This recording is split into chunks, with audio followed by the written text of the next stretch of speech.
He is the rock. His work is perfect. For all his ways are judgment. A God of truth and without iniquity. Just and right is he.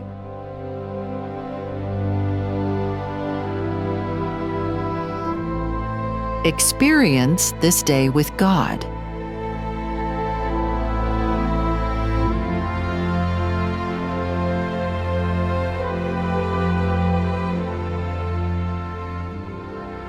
Our Magnanimous Lord, June 2nd.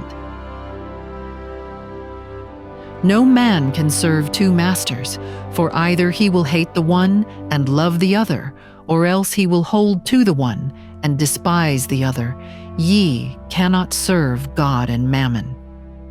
Matthew 6:24. It is plainly written on the unrenewed heart and on a fallen world. All seek their own. Selfishness is the great law of our degenerate nature. Selfishness occupies the place in the soul where Christ should sit enthroned. But the Lord requires perfect obedience.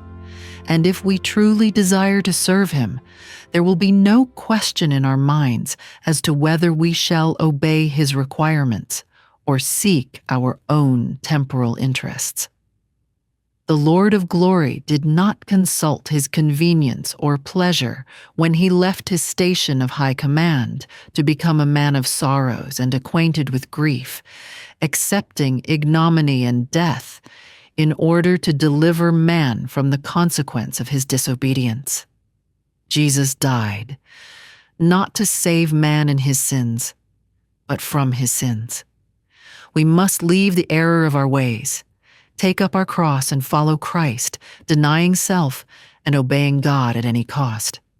Those who profess to serve God, yet really serve mammon, will be visited with judgments. None will be justified in a course of disobedience for the sake of worldly profit. If God would excuse one man, he might all. Those who disregard the Lord's express injunction for personal advantage are heaping up for themselves future woe. Christ said, "Is it not written, 'My house shall be called of all nations the house of prayer'? But ye have made it a den of thieves." The people of God should inquire closely if they have not, like the Jews of old, made the house of God a place of merchandise.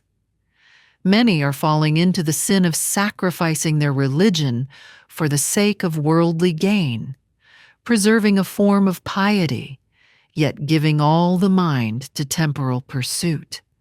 But the law of God must be considered first of all and obeyed in spirit and in letter. Jesus, our great exemplar, in his life and death, taught the strictest obedience. He died, the just for the unjust, the innocent for the guilty, that the honor of God's law might be preserved, and yet man not utterly perish.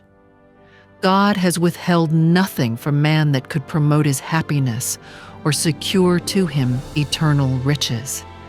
He has clothed the earth with beauty and furnished it with everything necessary for the comfort of man during his temporal life.